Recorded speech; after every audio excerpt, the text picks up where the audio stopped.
Ajde kas.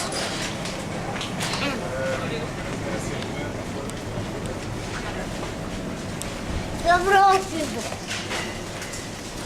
Ava bomam. Evet. Evo dobro isto.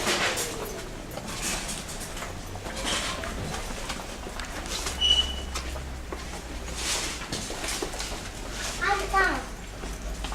Hoću ovo čekine ja. Ajde, daj kođen.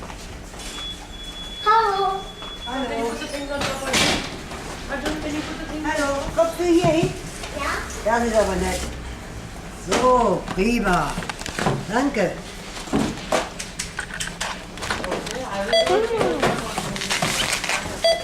So, 2,38 bitte. Bitte schön.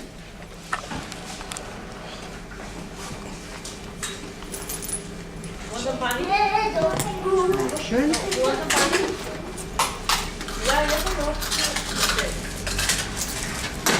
Ich danke, ne? Danke auch, tschüss. Tschüss.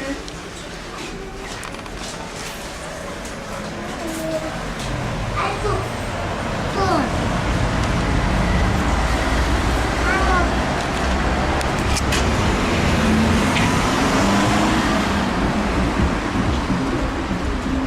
Bak.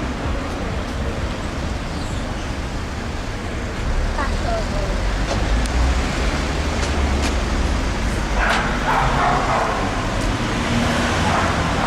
Çık.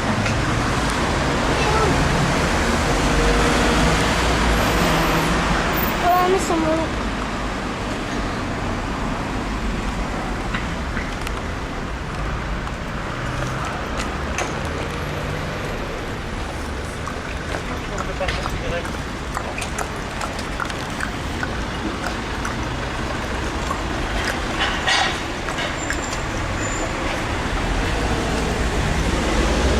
Çık.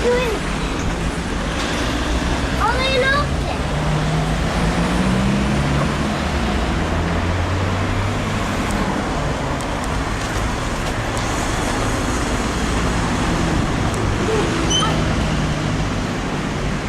Çık baba. Ajde, pređi ulicu. Stani. Crveno. Ajmo. Hoćete trčimo? Pa ne, nećemo sad, još crveno je.